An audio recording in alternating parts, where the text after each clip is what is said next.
Hello dear students, this is your fourth AV assignment of physics of grade 10th. I hope you listened the previous AV carefully. Now come to the page number 5. We will start with equilibrium of bodies. Topic number 1.4, equilibrium of bodies. We have read that when a single force acts on a body, it can produce translational motion if the body is free to move, or can produce rotational motion if the body is pivoted or fixed at a point. But in certain circumstances, it is possible to apply a number of forces such that first, the resultant of all the forces is zero, so they do not change the state of rest or linear motion of the body. And second one is the algebraic sum of movements of all the forces about the fixed point is zero, so they do not change the rotational state of the body. Then the body is said to be equilibrium. In this topic, what we study what is equilibrium. When we said that the body is in equilibrium, we have read that हमने क्या पढ़ा था, अगर कोई body translational motion कब produce करती है, जब वो फ्री टू मूव होती है, और रोटेशनल मोशन कब प्रोड्यूस करती है, जब वो पाइवोट होती है और किसी पॉइंट पर फिक्स्ड होती है, देन वो क्या करती है, rotational motion, right. But in certain cases में क्या होता है कि अगर हम किसी चीज़ पर नंबर ऑफ फोर्सेस अप्लाई कर रहे हैं, ठीक है, नंबर ऑफ फोर्सेस उस पर अप्लाई हो रही हैं, तब क्या होता है, तो उसका रिजल्टेंट क्या होता है, resultant of all the force क्या होता है, ज़ीरो होता है, जिसकी वजह से ना तो बॉडी मतलब अपनी स्टेट चेंज नहीं करती, उस पर नंबर ऑफ फोर्सेस अप्लाई हो रही हैं, बट फिर भी बॉडी अपना मतलब चाहे वो पाइवोट हो, चाहे वो क्या हो, फ्री टू मूव हो, तभी भी वो अपनी स्टेट ऑफ पोजीशन मतलब चेंज नहीं करती, मतलब स्टेट ऑफ रेस्ट और लीनियर मोशन में ही रहती हैं. जब अगर रेस्ट में है तो रेस्ट में रहेंगी, अगर मोशन में है तो मोशन में रहेंगी. और सेकंड थिंग इसमें क्या होता है, एक तो होता है कि उसका रिजल्टेंट फोर्सेस जीरो होता है, ठीक है, that's why they do not produce linear motion और translational motion.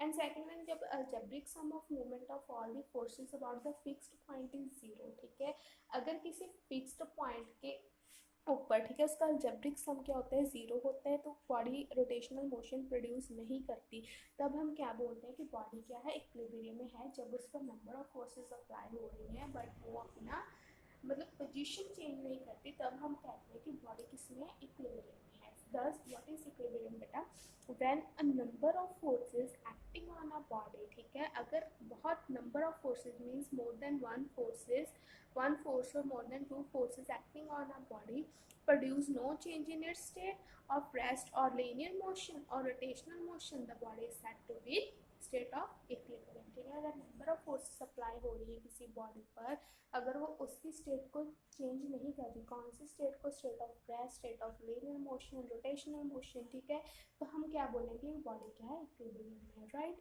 And there are two kinds of equilibrium, ठीक है, kinds of equilibrium. There are two kinds of equilibrium. First one is static equilibrium and second one is dynamic equilibrium. What do you mean by static equilibrium? Let's see static equilibrium.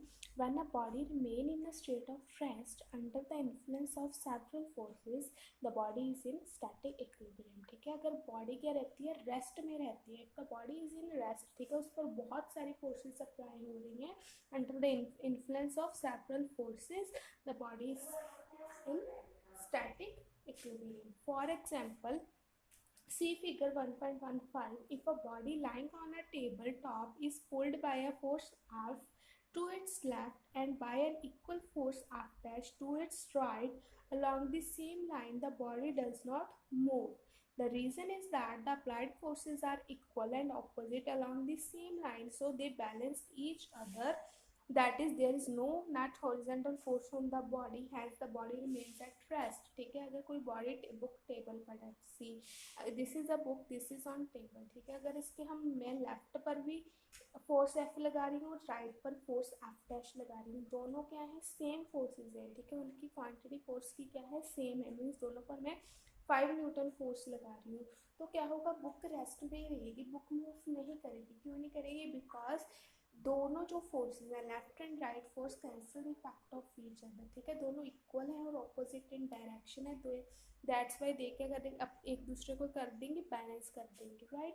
तो अब book नहीं move करेगी तो हम क्या बोलेंगे, body किस में है, रेस्ट में है, ठीक है, the body remain at rest, that is the example of static equilibrium. Next, if a book is lying on a table, ठीक है, अगर कोई बुक है टेबल पर, the weight of the book exerted on the table vertically downward is balanced by an equal and opposite force of reaction exerted by the table on the book vertically upward, दस the book is in a static equilibrium, ठीक है, अगर book table पर है तो उसका wait of the book exerted क्या हो रहा है, वेट उसका वर्टिकली डाउनवर्ड जा रहा है, ठीक है, ड्यू टू ग्रेविटी, एंड जो टेबल उस पर रिएक्शन लगा रहा है वो कहाँ पर लगा रहा है, बुक पर वर्टिकल अपवर्ड, मीन्स दोनों फोर्सेस क्या होंगी, बैलेंस होंगी, सेम होंगी, ठीक है, तो वो एक दूसरे को कर देंगे, बैलेंस कर देंगे, तो बुक किस में रहेगी, रेस्ट पर रहेगी, ठीक है, the book is in static equilibrium. Next example is in a beam balance, ठीक है, अगर कोई बीम बैलेंस है, when the beam is balanced in a horizontal position, the clockwise movement of force due to the object on its right pan balance the anti clockwise movement of the force due to the weight on its left pan and the beam has no rotational motion, means अगर हम beam balance में क्या करते हैं, beam balance क्या होता है, balance in horizontal position, एक बीम बैलेंस आपने देखा है जैसे जिसको हम तक्कड़ बोलते हैं, वो किस में होता है, एक हॉरिजॉन्टल पोजीशन में क्या करता है, बैलेंस कर जाता है, the clockwise movement of force due to the object on its right pan, ठीक है, क्लॉकवाइज मूवमेंट होता है due to the object on its right pan balance the anti-clockwise movement of the force due to the weight on the left pan, ठीक है, एक पर हम क्या रखते हैं, हमारी ऑब्जेक्ट रखते हैं, एक पर वेट रखते हैं, तो दोनों क्या करते हैं, clockwise and anti clockwise movement क्या करते हैं, एक दूसरे की बैलेंस कर लेते हैं, ठीक है, ना beam has no rotational motion, उस पर उसका रोटेशन, बीम का रोटेशनल मोशन नहीं होता, that means it is in static equilibrium, right. Next is बेटा व्हाट इज डायनामिक, अब स्टैटिक तो हो गया, जो रेस्ट में, जो चीज़ें अगर रेस्ट में है तो रेस्ट में रहती है, उस पर अगर हम फोर्स लगाते हैं तो वो मूव नहीं करती, that is called rotational, sorry, static equilibrium. Next is dynamic equilibrium. अब बेटा डायनामिक इक्विलिब्रियम क्या होता है, when the body remain in the same state of motion, motion कोई भी हो सकता है, ट्रांसलेशनल और rotational, under the influence of several forces the body is said to be in dynamic equilibrium, ठीक है, अगर बॉडी किस में है, सेम स्टेट ऑफ मोशन में है, मतलब मोशन जहाँ ट्रांसलेशन होगा या रोटेशनल किसी भी मोशन में है, उस पर अगर हम फोर्सेस अप्लाई करते हैं तो वो क्या इसमें रहती है, डायनामिक इक्विलिब्रियम में, right.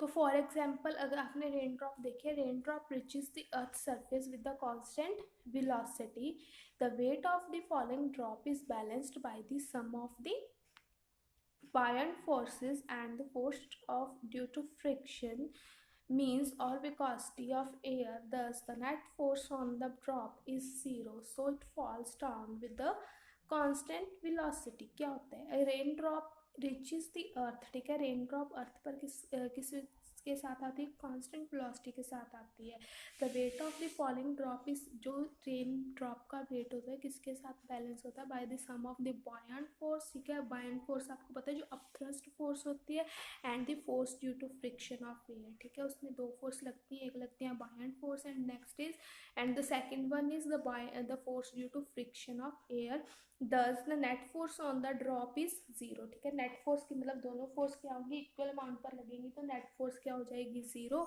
So it falls down with the constant velocity, right।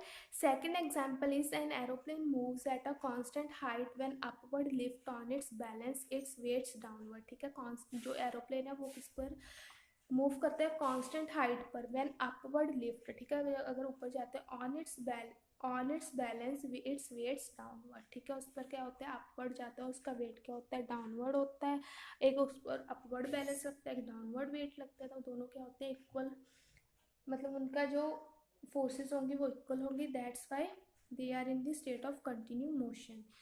Third example is stone tied at the end of a string when whirled in a circle path with the uniform speed is in dynamic equilibrium because the tension in the string provides the centripetal force required for the circular motion, right. ठीक है, अगर हम एक stone को tie करते हैं thread के साथ, उसे हम वायर करते हैं, ठीक है, गोल गोल घुमाते हैं एक मतलब with the uniform speed in a dynamic, वो किस में होगा, डायनेमिक इक्विलिब्रियम में होगा, because the tension in the strings, जो tension means tension is the kind of force which is in the string provide the centre, जो टेंशन होगी वो क्या करेगी, centripetal necessary centripetal force apply कर देगी for the required circular motion, right.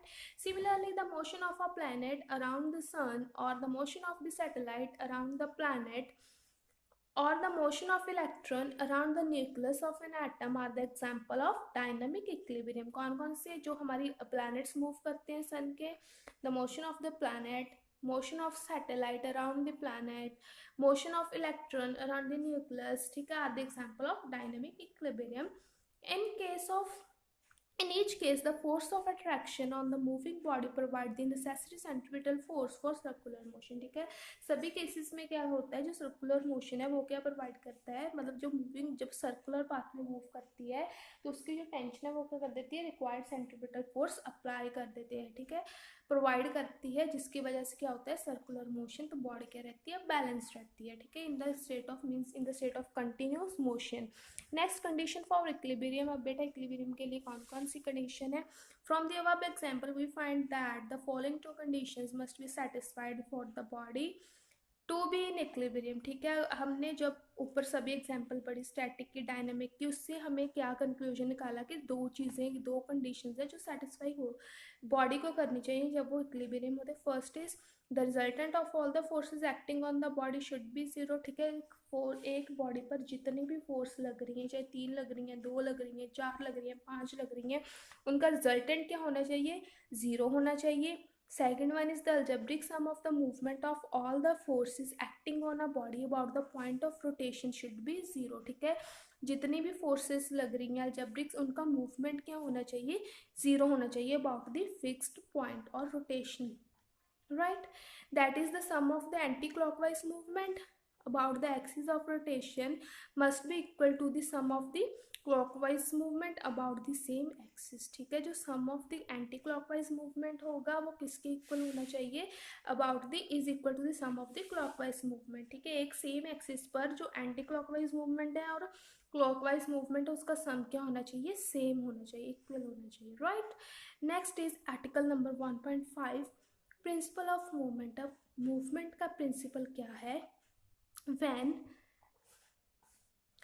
when several forces act on a pivot body, ठीक है, अगर एक कोई पाइवॉट बॉडी है उस पर बहुत सी फोर्सेस एक्ट कर रही हैं, then they tend to rotate it about an axis passing through the pivot, ठीक है, वो क्या करेगी, रोटेट करेगी अबाउट द एक्सिस, ठीक है, जो उसके सेंटर में से पाइवॉट पॉइंट से निकल रही है उसके द्वारा क्या करेगी, रोटेट करेगी।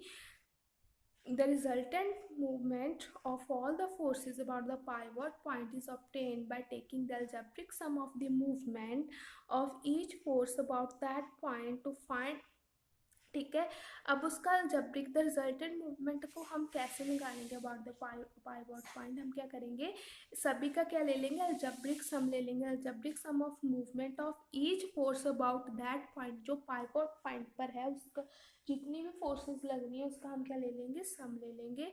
To find the algebraic sum the clockwise movement is taken positive, ठीक है, algebraic सम निकालने के लिए हम क्लॉकवाइज मूवमेंट को क्या लेंगे, पॉजिटिव, द एंटी क्लॉकवाइज को हम लेंगे positive, anti clockwise movement is taken positive while clockwise movement is taken negative. So according to the movement of principle of movement, तो प्रिंसिपल ऑफ मूवमेंट के according क्या हुआ, if the algebraic sum of movement, ठीक है, अगर किसी if the algebraic sum of movement of all the forces acting on a body about the axis of rotation is 0, the body is in equilibrium, ठीक है। Principal of movement क्या कहता है कि अगर algebraic sum of movement of all the forces, सभी forces का algebraic sum of movement किसी बॉडी पर एक्ट हो रहा है किसी भी मतलब अबाउट द मतलब एक्सिस ऑफ रोटेशन, वो क्या होना चाहिए, 0 होना चाहिए, means algebraic sum of movement of all forces about the axis of rotation is 0, अगर वो 0 होगा तो body is in equilibrium. Then according to principle of movement in equilibrium the sum of the sum of the anti-clockwise movement is equal to the sum of the clockwise movement. ठीक है, ये आपका formula numericals में भी use होगा कि if the body is in equilibrium, what is the principal move? How we find the principle of movement? We find with the sum of the anti-clockwise movement is equal to the sum of the clockwise movement, right? Next is a physical balance works on the principal of movement. जो physical balance और beam balance है वो principal of movement पर work करता है. कैसे? Verification of the principal of movement. अब उसकी हम वेरिफिकेशन करेंगे. Suspend the meter rule horizontally from a fixed spot by a mean of strong thread at O as shown in figure. Now suspend two springs balance A and B on the meter rule on the other side of the thread. Suspend some slotted weights W1 and W2 on the spring balance A and B respectively. The meter rule may tilt to one side. Now adjust either the slotted weights on the spring balance or the position of the spring balance on either side of the thread in such a way that the meter rule again become horizontal. ठीक है, वो क्या कह रहे हैं, हमने क्या लेना है, एक मीटर रूल लेना है, उसने हमने हॉरिजॉन्टली प्लेस करना है. जैसे आपको फिगर में दिखाई दे रहा है ना, वैसे उसे हॉरिजॉन्टल अगर हमने प्लेस करना है. फिर हमने क्या करना है, एक थ्रेड लेना है. ठीक है, स्ट्रॉन्ग थ्रेड लेना है, पॉइंट ओ पर मार्क करना है, वहाँ पर उसे सपोर्ट कर देना है.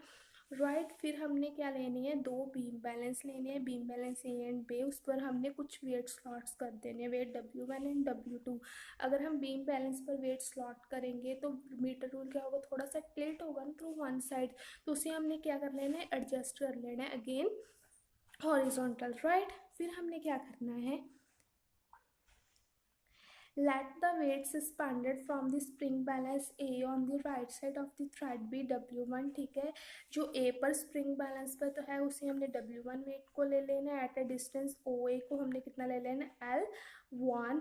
while weight suspended from the spring balance B on the left side of the thread be W2 at a distance L2. Right, the weight W1 tend to turn the metre rule clockwise. ठीक है, जो wait W2 है वो metre rule को कैसे turn करेगा, clockwise. While जो W1 है, सॉरी, W2 करेगा एंटी क्लॉकवाइज और W1 क्या करेगा, क्लॉकवाइज. ठीक है, जो W1 है tend to turn the metre rule clockwise while the W2 tend to turn the metre rule anti clockwise. ठीक है, अब क्या होगा, clockwise movement of weight W1 about the point O. Point O पर क्या होता है, फोर्स इनटू परपेंडिकुलर फोर्स. कितनी है, वेट एक फोर्स लगा रहा है, weight into W1 into L1. And anti clockwise movement क्या होगा, W2 into L2. In equilibrium क्या होगा, in equilibrium meaning when the meter rule is horizontal it is found that W1 L1 is equal to W2 L2. ठीक है, equilibrium में क्या होगा, दोनों बैलेंस होंगे, means W1 L1 is equal to W2 L2. right, that is clockwise movement is equal to anti-clockwise movement. this verifies the principal of movement. ठीक है, ये क्या करता है, प्रिंसिपल ऑफ मूवमेंट को क्या करता है, वेरीफाई करता है. राइट बेटा, this is all about your chapter number 1 part A, means movement of a force and equilibrium. Part A is movement of force and equilibrium. This is all about this portion A. I hope you all understood the part A clearly. In the next AV, we will discuss the question answer regarding part A. Thanks and have a nice day.